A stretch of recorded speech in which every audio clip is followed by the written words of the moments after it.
안녕하세요. 오늘도 사연 살롱을 찾아주셔서 감사합니다. 남편과 사별 후 대학생 아들을 키우고 있는 여성이에요. 제 아들은 아빠 얼굴도 모르고 자랐어요. 이런 경우 일반적으로 사생아라고들 하죠.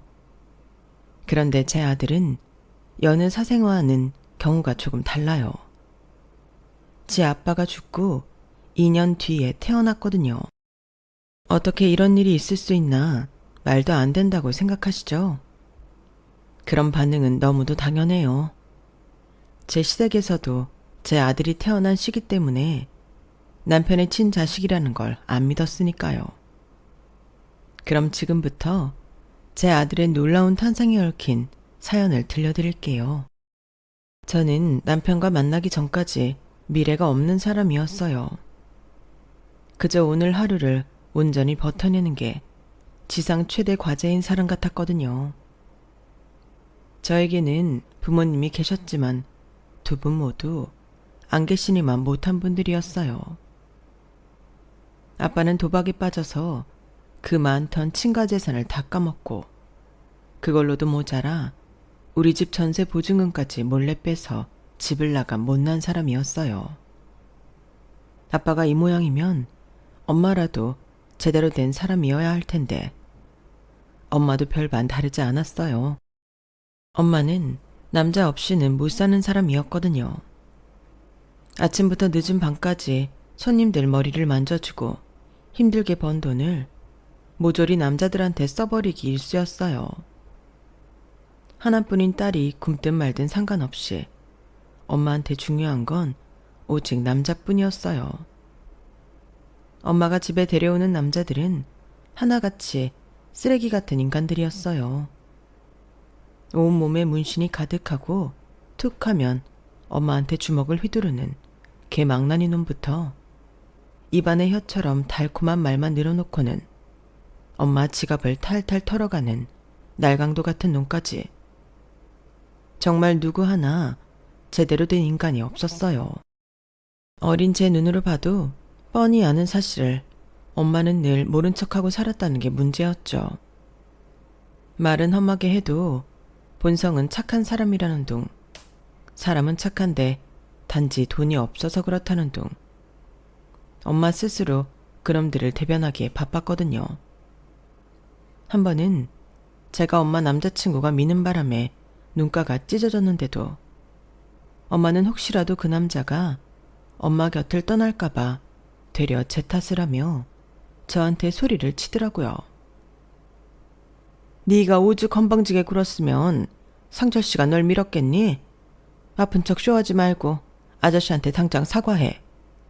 잘못했다고 빌라고. 너 때문에 아저씨가 떠나기라도 하면 어쩌려고 그래? 엄마, 제정신이야? 저 사람이 술 처먹고 이유 없이 나를 민 거라고 몇 번을 말해. 맞은 건 난데 왜 나보고 사과를 하라 그러냐고. 엄마는 딸보다 남자가 그렇게 중요해? 남자 없으면 못 사냐고. 그러고도 내 엄마 맞아? 무슨 엄마가 이따위야. 결국 제게 돌아온 건 엄마의 손찌검 뿐이었어요. 어디서 엄마한테 바락바락 대드냐며 이게 다 제가 아빠를 닮아서 그렇다고 화를 내더라고요. 엄마한테 맞은 뺨을 부여잡곤 눈알이 빠지도록 엄마를 째려봤어요. 차라리 조용히 돈만 들고 집을 나간 아빠가 이런 엄마보다 낫겠다는 생각을 하면서요. 엄마랑 사는 내내 저는 육체적, 정신적으로 많이 힘들었어요. 차라리 남이라면 기대도 안 할 텐데 친엄마가 이런 사람이라니 그렇게 서러울 수가 없었어요. 왜 나는 하고 많은 부모 중에 하필 이런 사람들을 만났을까? 하늘이 원망스럽더라고요. 이렇게 살 바엔 차라리 태어나지 말았으면 좋겠다는 생각이 머릿속을 떠나지 않았어요. 고작 중학교 2학년이었는데 이런 생각을 하고 살아야 하다니. 지금도 그때를 생각하면 제 자신이 너무 가엾게 느껴져요. 엄마는 쉬는 날도 없이 헤어샵에서 손님들 머리를 만지는 일을 했지만 저한테는 단 한 번도 용돈을 준 적이 없었어요. 늘 엄마 남자친구들한테 돈을 대주느라 가게 월세도 밀리판이었던지라 저까지 챙길 여력이 없었거든요. 그래서 저는 중학생 때부터 제 손으로 돈을 벌어야 했어요. 처음엔 편의점에서도 어리다고 안 받아줘서 새벽에 우유랑 녹즙 배달을 했고, 이후에는 전철역 근처에서 전단지 돌리는 일을 했어요. 당연히 저를 아는 같은 반 아이들은 소문을 퍼나르기에 바빴죠. 거기다 저희 엄마의 행실 역시 아이들한테는 신나는 놀림거리였어요. 야, 넌 학원도 안 가고 전철역에서 전단지 알바한다며? 니네 엄마가 용돈도 안 줘? 왜 그런 일을 해? 야, 얘네 엄마 깡패랑 사귀잖아. 저번에 보니까 온몸에 문신이 장난 아니던걸? 그 사람한테 매일같이 돈도 바친다던데 얘한테 줄 돈이 있겠냐? 대박! 무슨 엄마가 그러냐? 황정은 진짜 불쌍하다.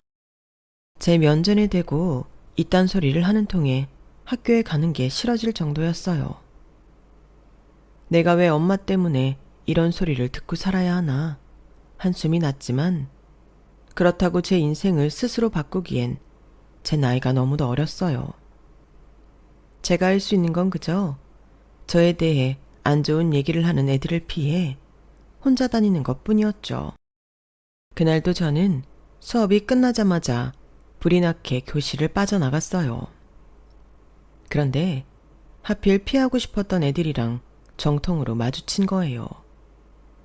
걔들은 평소 저를 괴롭히던 애들로 다들 잘 사는 집 애들이라서 학교 선생님들도 어지간한 문제로는 터치하지 않았어요. 그러다 보니 점점 더 고약한 짓들을 해댔죠. 저처럼 형편도 어렵고 부모로부터 보호받지 못하는 애들은 걔들의 단골 놀잇감이었어요. 무료하던 참에 심심풀이 대상이 나타나자 애들은 사냥감을 눈앞에 둔 사냥꾼처럼 저를 담벼락 쪽으로 몰며 다가왔어요. 교문 아니라서 그런가 일부러 친한 척하며 제 어깨에 팔을 두르곤 히덕거리더군요. 팔꿈치로 툭툭 치며 웃으라고 강요하면서요. 그런데 그때였어요. 제 머리 위로 그림자가 지더니 낮은 목소리가 들리는 거예요. 야, 니들 지금 여기서 뭐하냐?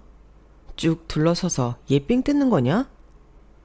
아, 대가리에 피도 안 마른 것들이 다른 데도 아니고 학교 안에서 뭐하는 짓이야? 니들 몇 학년 몇 반이야? 고개를 들어보니 우리 학교 야구부 복장을 한 남자 선배였어요. 저는 야구에 관심이 없지만 그래도 이 선배는 얼굴을 알고 있었죠. 우리 학교에서 가장 유명한 야구부 주장이었거든요. 집도 잘 살고 얼굴도 잘생기고 게다가 야구 실력이 뛰어나서 여학생들이라면 누구나 좋아했으니까요. 그런 사람이 왜 나를 도와주나 의아했지만 그때는 일단 날라리들 틈에서 빠져나가는 게 급선무인지라 입을 꾹 다물고 있었어요. 선배의 말에 날라리들은 슬금슬금 자리를 떠났고 저는 선배와 둘만 남게 되었어요. 아까 걔들이 평소에도 괴롭히니? 제가 아무 말도 못하고 고개를 숙이고 있자 선배는 말 안 해도 안다는 듯 그러더군요. 앞으론 애들이 괴롭히면 내 이름 대. 내 이름 알지? 김성윤. 내 이름 팔면 아무도 못 건드릴 거야. 그런데 왜 나를 도와주는 거예요? 우리가 아는 사이도 아닌데. 그러자 선배는 피식 웃더니 그러더라고요. 우리가 아는 사이가 아닌 건 아니지. 나 아침마다 네가 배달해주는 우유 먹고 있거든. 저쪽 언덕 위에 빨간 지붕집이 우리 집이야. 아침에 운동 나갈 때쯤 항상 네가 우리 집 대문 앞에 우유 놓고 가는 거 봤어. 처음엔 나 쫓아다니는 앤가 했는데 며칠 지켜보니까 아니더라고. 하마터면 나 혼자 김치국 마실 뻔했지 뭐냐. 암튼 앞으로 귀찮은 일 생기면 내 이름 대. 선배는 커다란 손바닥으로 제 머리를 쓰다듬어 주고는 야구부가 모여있는 곳으로 달려갔어요.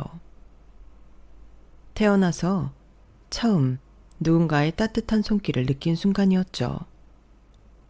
모든 걸 내 탓으로 돌리기에 바쁜 사람들만 보다가 나를 위해 자기 이름을 팔라는 사람을 만나게 되니 기분이 묘했어요. 그래서 그날부터 툭 하면 창밖으로 시선이 가게 되었어요. 운동장을 뛰고 있는 선배를 찾아 제 눈이 바쁘게 움직이기 시작했거든요. 저를 괴롭히던 아이들도 제가 선배랑 아는 사이라는 걸 알고는 더는 건들지 않았어요. 선배 말대로 선배는 우리 학교에서 아무도 건드릴 수 없는 넘사벽 같은 존재였거든요. 이듬해 선배는 타 지역에 있는 야구 명문 고등학교에 진학했고 저는 3학년이 되었어요. 선배는 학교를 떠났지만 그래도 선배와의 친분 덕분에 저는 여전히 무사할 수 있었죠. 이후 고등학생이 되고도 저는 우유 배달을 계속했어요. 새벽엔 우유 배달을 하고 방과 후에는 햄버거집에서 알바를 했죠. 엄마는 여전히 사귀던 남자들한테 돈을 뜯기고 살았고 집 나간 아빠한테는 연락이 없었어요. 아무것도 변하지 않는 암울한 시간을 살아가고 있던 어느 날 새벽에 선배 집에 우유를 넣으려고 갔는데 대문 앞에 누군가가 서 있더라고요. 이 시간엔 환경미화원 아저씨들 외에는 길에 나와 있는 사람은 없었기에 순간 겁이 나더라고요. 혹시 취객이 아닐까 걱정됐거든요. 아직은 동도 트기 전이라서 취객한테 해코지를 당해도 주변에 도와줄 사람이 없었으니까요. 그런데 오랜만이다. 너 우유 배달 그만뒀으면 어쩌나 걱정했는데 아직 하고 있었구나. 오랜만에 봤는데 인사도 안 하냐? 설마 나 잊은 거야? 선배였어요. 못 본 사이 키도 많이 컸고 체격이 완전히 달라졌더라고요. 누가 봐도 체격 좋은 성인 같았어요. 그래서 잠시 멈칫하다가 꾸벅 인사를 했어요. 그리고는 그 집에 배달하려고 손에 들고 있던 우유를 건넸죠. 그랬더니 선배가 그 우유를 물끄러미 바라보기만 하는 거예요. 나 이제 이거 안 먹어도 되는데. 나 야구 그만뒀거든. 그 말에 심장이 쿵 떨어지는 기분이 들었어요. 우리 학교에서 투수로 유명했던 선배는 누가 봐도 앞날이 8차선 도로처럼 뻥 뚫린 금수저 인생이었는데 야구를 그만두다니요. 왜 그만뒀냐고 묻기도 전에 선배는 직접 그 이유를 말해주었어요. 팔을 너무 많이 썼대. 사는 데는 지장이 없지만 공은 이제 못 던질 거라더라. 내 인생도 이제 끝난 거지 뭐. 학교도 그만두려고. 지금까지 야구만 보고 살았는데 학교는 다녀 뭐하니? 어차피 끝난 인생 될 대로 되라지 뭐. 인생을 포기한 듯한 선배의 말에 순간 화가 났어요.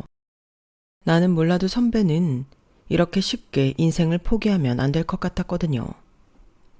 거지 같은 내 인생에 유일하게 손을 내밀어줬던 사람이니까요. 그러니까 이렇게 망가지면 안 될 것 같았어요. 어리광 그만 부려요. 야구를 못한다고 당장 죽는 건 아니잖아요. 난요, 오늘 우유 배달을 그만두면 당장 다음 달부터 굶어야 해요. 급식비 낼 돈도 없고 문제집 살 돈도 없고 버스비 낼 돈도 없다고요. 그런데 선배는 그런 거 아니잖아요.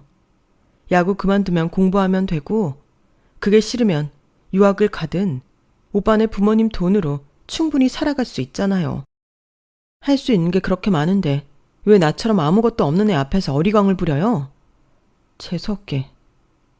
야, 너 말이 좀 심하다. 아무리 그래도 그렇지 재수없다니. 나 지금까지 살면서 누구한테 그런 소리 들어본 적 없어. 기집애가 못 본 사이 싸가지가 없어졌네. 아닌데요. 나 원래부터 싸가지 없었는데요. 그리고 싸가지 좀 없으면 어때요?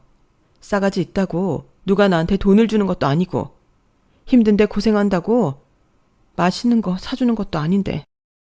그러자 선배는 벙찐 표정으로 제 얼굴을 빤히 보더니 웃음을 빵 터뜨렸어요. 한참을 배를 잡고 깔깔대며 웃던 선배는 커다란 손바닥으로 또 제 머리를 쓸어주며 그러더군요.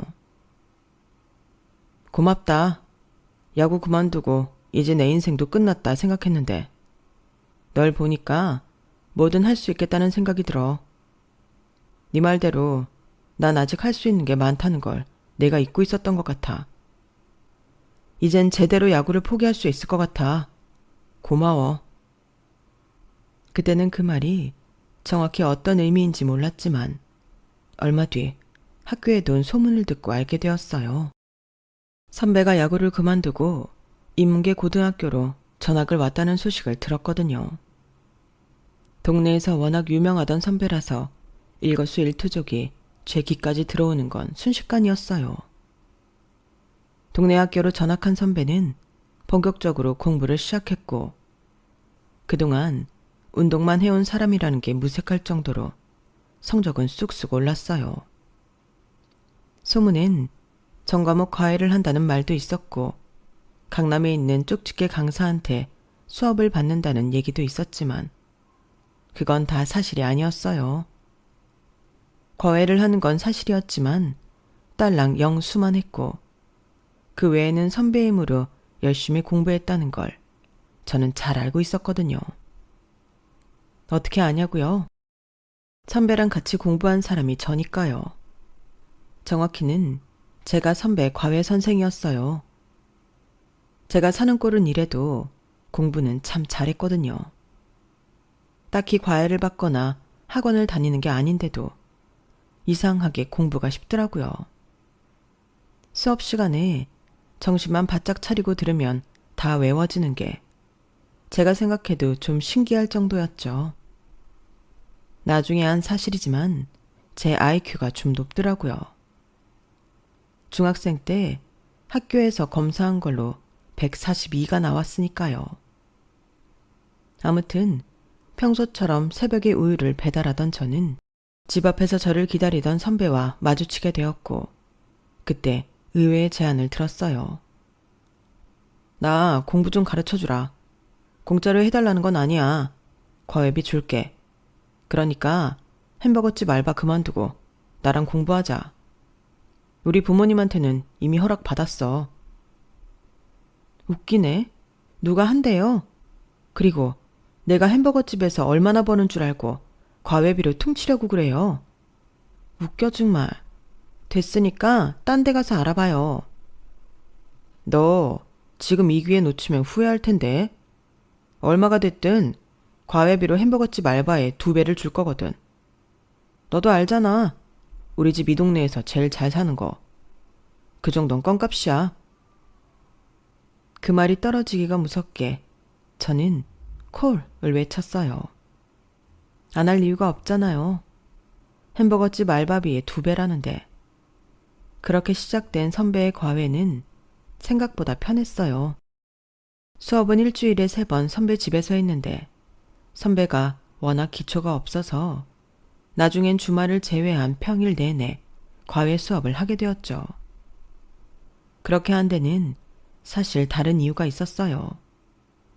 선배 집에서 과외 수업을 하면 밥도 주고 간식도 줬거든요.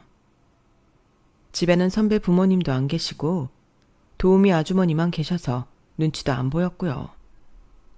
선배한테 문제풀이 시켜놓고 제 공부도 할 수 있으니 저로서는 이보다 좋은 기회는 없는 셈이었죠. 제 인생을 통틀어 이렇게 편히 공부하고 맛있는 밥까지 얻어먹을 수 있었던 순간은 그때가 처음이자 마지막이었던 것 같아요. 하루하루 살아내는 게 버겁기만 했던 나였는데 대학 진학이라는 꿈도 키울 수 있게 됐고 나를 믿고 의지하는 선배도 생기니까 제 인생 앞에 새로운 문이 놓인 기분이었어요. 이제 이 문을 열고 들어가면 내 인생도 남들처럼 평범해질 수 있겠구나. 하는 기대도 생겼죠. 늘 하루빨리 끝나길 바랐던 제 인생이 이제는 조금 더 지속되기를 바라게 된 것도 큰 변화였어요. 이게 다 선배 덕분이었죠. 사실 처음 과외를 시작할 때만 해도 저는 선배가 그렇게나 성적을 올릴 수 있을 줄은 몰랐어요. 운동하는 애들은 다들 돌머리라고 생각했었거든요. 그런데 그게 아니더라고요. 다만 머리를 쓰는 분야가 운동 쪽이었던 거지 머리가 나쁜 게 아니더라고요. 되려 일반적인 애들보다 머리가 좋았어요. 그때 알았죠. 어떤 분야든 자기 분야에서 잘한다는 소리를 듣는 사람들은 일반인들보다 두뇌 회전이 확실히 빠르다는 걸요. 선배 성적이 쑥쑥 오른 건 제가 잘 가르쳤다기보다는 선배가 노력을 많이 했기 때문이었어요. 하지만 선배는 자기 부모님한테 이게 모두 제 덕분인 것처럼 말해주었어요. 그 덕에 대학생도 아니고 심지어 선배보다 아래 학년임에도 선배 과외를 계속 맡을 수 있었고 제가 대학생이 됐을 때 첫 등록금도 선배 부모님이 내주셨어요. 아무튼 선배는 운동만 해온 사람이었지만 뒤늦게 공부를 시작해서 서울 4년제 대학에 합격을 했고 이듬해 저는 Y대에 입학을 했어요. 앞에서 말한 대로 제 첫 등록금은 선배 부모님이 내주셨고요. 아버님께서는 어려운 환경에서 명문대까지 들어가다니 기특하다며 용돈도 두둑히 쥐어주셨죠. 남들이 부러워하는 명문대에 들어갔지만 제 생활은 그리 달라진 게 없었어요. 등록금을 벌기 위해 장학금을 따려 죽기 살기로 공부했고 강의가 끝나면 과외 수업을 하러 다녔어요. 대학 생활의 낭만은 저와는 상관없는 일이었죠. 그런 제가 빠지지 않고 했던 한 가지가 있었는데 바로 선배가 있는 부대에 면회를 가는 거였어요. 처음에는 선배 강요에 반강제로 끌려가다시피 했는데 이후에는 마치 일상처럼 면회를 가게 되었죠. 한 달 내내 열심히 일하고 딱 하루 선배를 만나 수다를 떨면서 피로를 푸는 기분이었어요. 군대에 묶여있는 선배나 다람쥐 쳇바퀴 돌듯 똑같은 일상이 묶여있는 저나 다를 게 없어서 그런가 우리는 만나면 수다가 끊이지 않았어요. 남들은 모르는 저희 집 사정부터 제 일상을 속속들이 아는 사람이라서 따로 설명할 것도 없고 그저 있는 그대로의 나를 보일 수 있어서 선배를 만나면 마음이 편하더라고요. 그러다 얼마 뒤부터는 연인 사이로 발전하게 되었고 그렇게 선배의 군 복무 기간을 함께 보내게 되었죠. 제대 후 복학한 선배는 강의가 없거나 일찍 끝나는 날엔 저희 학교로 찾아와 신촌에서 함께 시간을 보냈어요. 제게는 허락되지 않은 캠퍼스의 낭만을 선배와 함께 친촌에서 만들어갈 수 있었죠. 내 인생에 이런 호사가 있나 싶을 정도로 행복한 시간이었어요. 하지만 그런 시간은 그리 오래 가지 않았어요. 엄마가 당시 만나던 남자한테 그나마 있던 가게마저 털려 먹히고 말았거든요. 이제 정말 오갈 데 없는 신세가 된 저는 당장 살 곳이 없어서 막막했어요. 학교 근처에 방을 구해서 살까도 생각했지만 대학가 근처라 그런가 가격이 만만치 않더라고요. 우리 같이 살까? 안 그래도 슬슬 독립을 할까 생각 중이었거든. 신촌에서 우리 학교까지 버스로 한 번에 가니까 이쪽에 집을 구해도 괜찮고. 어때? 선배, 집을 구할 거면 선배네 학교 앞에 구해야지. 왜 우리 학교 앞에 구해? 말은 고맙지만 사양할게. 야, 돈 많은 집 아들 이럴 때 안 써먹으면 언제 써먹냐? 그리고 난 남자잖아. 너보다 체력도 좋고 과외하느라 밤늦게까지 뛰어다니지 않아도 되고. 그러니까 이번만큼은 내 말 들어. 동거 문제로 한동안 많이 다투기도 했지만 결국 우리는 저희 학교에서 가까운 연희동에 집을 얻게 되었어요. 당장 등록금 버는 것만으로도 벅찼던 저를 대신해 집을 구하는 돈은 선배가 감당했죠. 선배네 집에서는 우리가 동거한다는 사실은 몰랐기 때문에 딱히 문제가 되지는 않았어요. 그렇게 시작된 동거는 결혼 전까지 쭉 이어졌어요. 물론 그 사이 시댁에서 우리가 동거를 하고 있다는 사실을 알게 되면서 한 차례 난리가 났었지만 자식 이기는 부모 없다고 결국엔 넘어가 주시더라고요. 대신 혼전 임신은 절대 안 된다고 못을 박으셨죠. 아마도 선배 부모님들은 우리가 결혼까지 이어지리라고는 생각하지 않으셨던 것 같아요. 남자가 결혼 전에 동거 좀 한 게 무슨 큰 흠이냐고 생각하셨던 것도 같고요. 하지만 시부모님 생각과 달리 우리는 헤어질 생각이 없었어요. 함께 살아보니 전보다 더 사이가 좋아졌거든요. 워낙 누리고 살아본 적이 없던 저와는 달리 선배는 어릴 때부터 부유하게 자라서 그런가 물건을 고르는 안목도 그렇고 생활 전반적으로 여유 있고 안정된 모습을 보였어요. 저는 그런 선배를 보면서 심적으로 안정이 되어갔죠. 선배보다 1년 먼저 대학을 졸업한 저는 꽤 이름 있는 회사에 취직을 하게 되었고 이후부터는 제 손으로 생활비 정도는 충분히 벌 수 있었어요. 재학 시절 과외를 3개나 뛰면서도 장학금을 놓치지 않은 덕에 제 앞으로 남은 학자금 대출금도 따로 없었고 집세를 냈던 것도 아니라서 월급은 받는 족족 생활비 이외엔 전부 적금을 들었어요. 저는 비빌 언덕이 없는 사람이라서 더더욱 저축에 신경을 쓸 수밖에 없었죠. 이듬해 대학을 졸업한 선배는 아버님 회사에 들어가게 되었어요. 어차피 나중에 선배가 물려받아야 하는 회사였기에 신입사원부터 시작해 일을 배워나가라는 아버님 말씀 때문이었죠. 문제는 아버님 회사가 위치한 곳이었어요. 서울이 아닌 경기도였거든요. 그때는 지금처럼 경기도 곳곳에 전철이 다니던 시절이 아니라서 경기도까지 매일 출퇴근을 하는 건 무척 힘든 일이었어요. 처음엔 호기롭게 서울에서 출퇴근을 하겠다고 했던 선배는 입사한 지 2~3달이 지나자 많이 힘들어하는 모습이 보이더라고요. 그래서 제가 먼저 동거를 끝내자고 말했어요. 선배, 우리가 하루 이틀 만나고 헤어질 사이 아니잖아. 따로 산다고 해서 마음이 변할 일은 없단 얘기야. 그러니까 우리 현실적으로 살자. 데이트는 주말에 만나서 하면 되잖아. 그러니까 회사 근처에 집 얻어서 살아. 아니면 본가에 들어가든가. 본가에선 아버님 회사까지 한 번에 가는 광역버스가 있잖아. 그러자 선배는 뭔가 골똘히 생각하더니 결심이 선 듯 말했어요. 그럼 차라리 우리 결혼할까? 나 너만 여기 두고 따로 못 살 것 같아. 결혼을 한다고 달라질 건 없어. 넌 지금까지 그래왔던 것처럼 네가 하고 싶은 일 하고 난 나대로 회사 일 하면 되니까.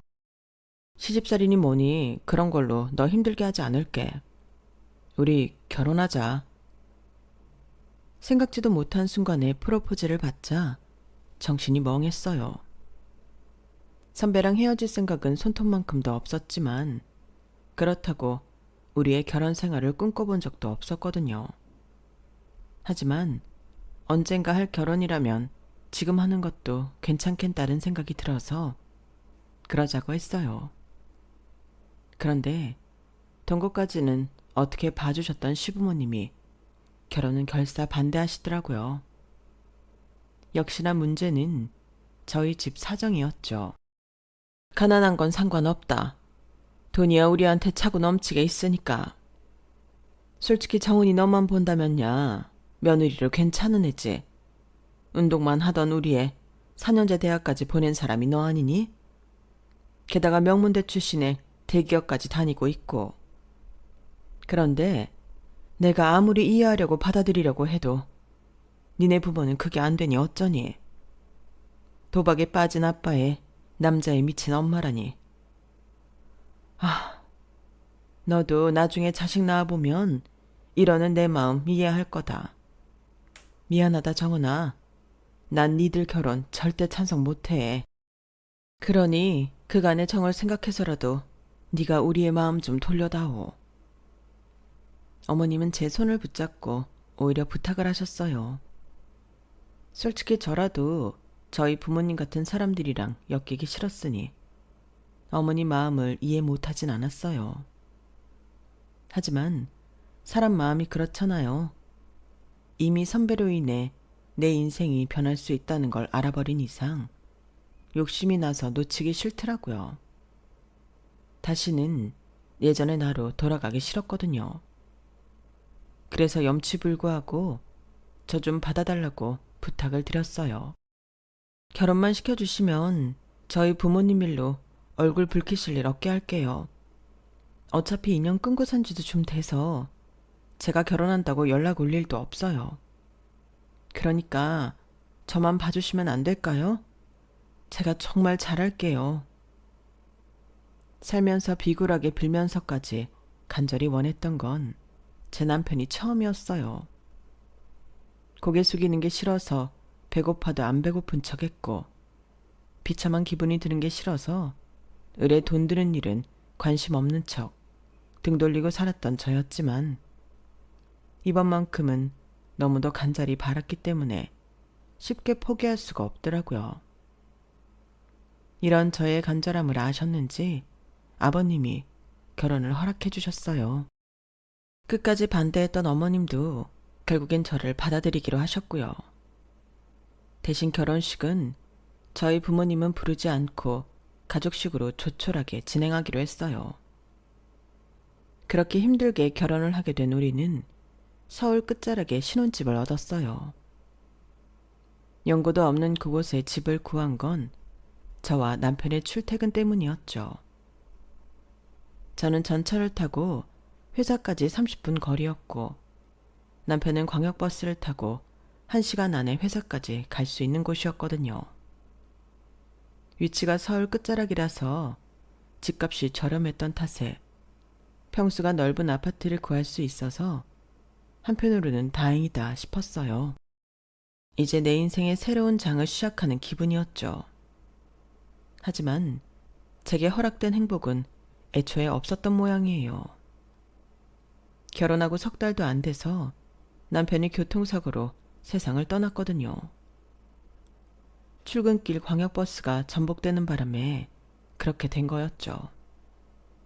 그날 저는 막 출근한 회사로 걸려온 전화를 받고는 기절을 해버렸어요. 정신을 차려보니 병원이더라고요. 팔에 꼽힌 링거를 제 손으로 떼어내고 남편이 있다는 병원으로 달려갔어요. 이미 시부모님이 와 계셨지만 제 눈에는 하얀 천을 덮고 있는 남편밖에는 보이지 않더라고요. 이럴 리가 없어요. 아침에 평소처럼 출근을 했던 사람인데 어떻게 여기에 이렇게 누워있을 수가 있어요? 아니에요. 이 사람은 내 남편이 아니에요. 내 남편은 지금 회사에 있을 거라고요. 아니에요. 이 사람이 아니에요. 미친 사람처럼 사납게 도리질을 하며 내 남편이 아니라고 악을 쓰다가 결국 저는 또다시 기절하고 말았어요. 장례식 내내 내 몸에서 뭔가가 빠져나간 것처럼 온몸에 기운이 하나도 없고 정신은 멍했어요. 영정사진을 보면서도 남편의 죽음이 믿어지지 않더라고요. 그때 어디선가 그런 말이 들렸어요. 집에 며느리를 잘못 들여서 생떼 같은 아들을 잡아먹은 거라고요. 내가 내 남편을 죽였다는 그 말에 헛웃음이 나더군요. 당신이 뭘 안다고 그딴 소리를 짓거리냐고 한바탕 난리를 치고 싶었지만 그럴 기운이 없었어요. 그래서 멍하게 조문객들을 쳐다봤죠. 당신들이 말하는 남편 잡아먹은 년이 나 맞냐고. 내가 어딜 봐서 그런 짓을 할 사람으로 보이냐고 따지듯이 말이에요. 장례가 끝나고 한동안 회사에 휴가를 낸 채 집에서 혼자 있었어요. 제 인생의 반이 떨어져 나간 것처럼 아무것도 손에 잡히지 않더라고요.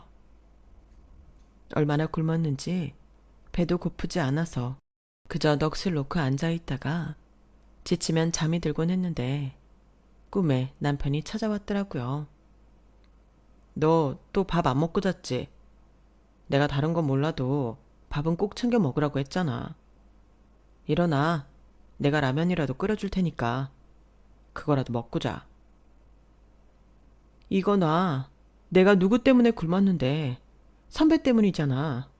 왜 나만 두고 그렇게 간 거야? 나 혼자 어떻게 살라고 나만 두고 갔냐고. 차라리 나도 데려가. 나 선배 없이 혼자 살 자신이 없어. 나도 데려가 줘.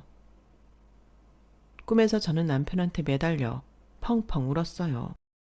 그러다 잠이 깼는데 눈가에 눈물이 맺혀 있더라고요.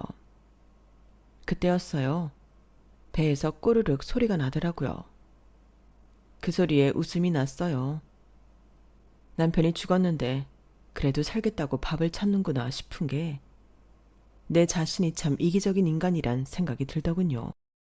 그러다 문득 남편이 라면을 끓여주겠다고 했던 게 생각나서 주방으로 가 라면을 끓였어요. 그러자 집안 가득 맛있는 냄새가 진동했고 허겁지겁 젓가락을 움직여 라면을 먹었어요. 순식간에 라면 한 그릇을 해치운 저는 그제야 그런 생각이 들더군요. 내게는 끼니를 챙겨줄 부모도 친구도 없고 유일하게 나를 챙겨주던 사람이 남편이었다는 사실이요. 오죽하면 죽어서도 제가 굶는 게 안타까워 꿈에 찾아왔을까 생각하니 또다시 눈물이 터져 나왔어요. 내 인생 유일한 내 편이었던 남편이 사무치게 그립더라고요. 제가 그렇게 남편을 잊지 못하고 그리워한 탓이었을까요? 1년쯤 지난 어느 날 기적 같은 일이 일어난 거예요. 모 대학병원에서 온 전화였는데 남편이 대학 시절 실험 알바로 참여하면서 정자를 채취했던 게 있는데 그걸 폐기해도 되냐는 연락이었어요. 남편의 정자가 냉동 상태로 남아 있었는데 그걸 처리하자면 본인 동의가 있어야 한다더군요. 순간 정신이 번쩍 든 저는 병원으로 달려가 남편의 냉동정자로 임신 가능 여부를 확인했고 주위에 알리지 않은 채 임신을 하게 되었어요. 사실 그 사실을 알릴 주위 사람도 없었어요. 남편이 세상을 떠난 이후 시부모님이 제게 더는 찾아오지 말라고 연락을 하셨거든요. 대놓고 남편 잡아먹은 년이라는 표현은 하지 않으셨지만 내심 저 때문에 당신 아들이 죽었다고 생각하시는 것 같았어요. 그렇게 연을 끊고 살았는데 이제 와서 제 임신 사실을 알릴 필요가 있을까 싶더라고요. 그렇게 저는 홀로 외로운 출산을 하게 됐고 남편을 꼭 닮은 아들을 낳았어요. 아이 얼굴을 볼 때마다 저 혼자 외롭지 말라고 남편이 다시 돌아와 준 것 같은 기분이 들더라고요. 그래서 더 내 아들이 애틋하고 사랑스러웠어요. 그렇게 아들과 단 둘이 산 지 20년이 된 어느 날 대학 입학 선물로 정장을 사주려고 백화점에 들렀는데 그곳에서 시어머니와 마주친 거예요. 아들 잡아먹은 며느리라는 오명을 쓰고 시댁에서도 쫓겨났던 저였기에 어머님과 마주친 상황이 불편했지만 아들 앞이라서 애써 당당하게 행동했어요. 어머님은 제 옆에 있는 아들을 유심히 보시더니 그러시더라고요. 너 재혼했니? 이렇게 큰아들이 있는 걸 보니 내 아들 보내고 바로 한 모양이네. 장례식장에서는 그 난리를 치고 요란을 떨더니 너도 별 수 없구나. 무슨 말씀이세요? 제가 왜 재혼을 해요? 제 인생의 남편은 성윤씨 한 사람뿐인데요. 지우라, 인사드려. 친할머니셔. 그 말에 시어머니는 눈이 동그래졌어요. 그리고는 제 아들 얼굴을 샅샅이 뜯어보시고는 믿을 수 없다는 표정을 지으셨죠. 얘가 정말 우리 성윤이 아들이라고? 닮은 구석이 하나도 없는데. 너 설마 이제 와서 우리 집 재산이 탐나 이러는 거냐? 어머님도 참. 저도 먹고 살 만큼 벌어놨어요. 지금도 여전히 벌고 있고요. 뭐 어머님께서 정 못 믿으시겠다면 할 수 없지만 저요, 이런 걸로 거짓말할 만큼 실없는 사람은 아니에요. 믿기 싫으면 안 믿으셔도 돼요. 제가 세계 나가자 시어머니는 저를 붙잡고는 이번 주 주말에 제 아들을 데리고 집으로 잠깐 오라고 하셨어요. 그리고 그 주 주말 20년 넘게 발길을 끊었던 시댁에 아들과 함께 찾아갔어요. 마치 금방이라도 대문을 열고 남편이 나올 것만 같더군요.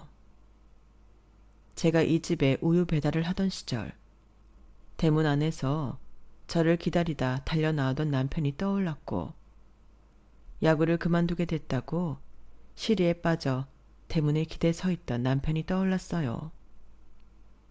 온통 남편과의 추억이 가득한 그 집 대문 앞에서 저는 한참을 꼼짝 않고 서 있었어요. 그러자 아들이 제 손을 꼭 잡아주더군요. 마치 지 아빠가 그랬던 것처럼 제가 안심할 수 있도록 말이죠. 그렇게 아들과 함께 안으로 들어갔더니 시부모님을 비롯해 정장 차림의 남자 하나가 소파에 앉아 있었어요. 시부모님은 의심이 가득한 눈으로 제 아들을 샅샅이 살피셨고, 저는 그런 상황에 헛웃음이 났어요. 역시나 못 믿는구나 생각하면서요. 아버님은 제 아들한테 시선을 주시며 물었어요. 그래, 넌 올해 나이가 어떻게 되니? 아들이 20살이 됐다고 하자 저희 모자를 제외한 나머지 사람들이 헛웃음을 짓더군요. 말이 안 된다 이거였죠. 내 아들 죽은 지가 언젠데 20살짜리 애를 데려와 내 아들 자식이래. 네 말대로 얘가 내 아들 자식이라면 21살이어야 맞는 거 아니냐? 거짓말을 하려면 제대로 좀 해라. 어머님은 카랑카랑한 목소리로 화를 내셨어요. 아버님은 더 들을 필요도 없다는 표정으로 자리에서 일어나려고 하셨죠. 그래서 그동안 숨겨왔던 제 아들 출생의 비밀을 털어놓았어요. 저야 시부모님이랑 등지고 살아도 상관없지만 이렇게 다시 만나게 된 거 제 아들한테는 뿌리를 찾아주고 싶었거든요. 남편이 죽고 1년 뒤 병원에서 전화가 온 얘기부터 남편이 남긴 냉동 정자, 그리고 홀로 출산을 한 과정까지 모두 털어놓자 시부모님은 믿을 수 없다는 표정이었어요. 그러면서도 손주에 대한 미련은 못 버리겠는지 친자 검사를 해보자고 하시더군요. 시부모님 소원대로 친자 검사를 의뢰했고 드디어 검사 결과가 나오는 날이 되었어요. 오전에 검사 결과가 나온다고 해서 다들 병원에 모였죠. 드디어 담당 의사가 결과지를 들고 상담실로 들어왔고 모두들 숨죽여 결과를 기다렸죠. 검사 결과는 당연히 99% 이상의 확률로 친자 판정이 났어요. 그러자 어머님은 제 아들을 끌어안고는 대성통곡을 하셨어요. 그런 반응은 아버님도 다르지 않았어요. 그 무뚝뚝하던 어른이 아이처럼 닭똥 같은 눈물을 뚝뚝 흘리면서 제 아들을 끌어안으셨거든요. 제 말을 믿어주지 않았던 거는 서운했지만 그래도 이 순간 두 분의 심정이 어떨지 충분히 알 수 있는 저였기에 미워하는 마음은 없었어요. 일찍 세상을 떠난 아들에 대한 그리움이 손주를 통해 조금이나마 덜할 수 있다면 그걸로 됐다고 생각하니까요. 남편을 잃은 제가 아들 덕분에 살아갈 수 있었던 것처럼 제 시부모님도 손주 덕분에 살아갈 힘을 얻으시길 바랄 뿐입니다. 이것도 남편이 남겨준 선물이겠지요. 남겨진 사람들이 더 힘을 내서 살아야 할 이유 말이에요. 지금까지 제 사연을 들어주셔서 감사합니다. 항상 건강하시고 행복하세요. 여러분, 사연 댓글에 응원과 현명한 조언 부탁드려요. 좋아요와 구독은 저에게 큰 힘이 됩니다. 오늘도 좋은 일 가득하세요.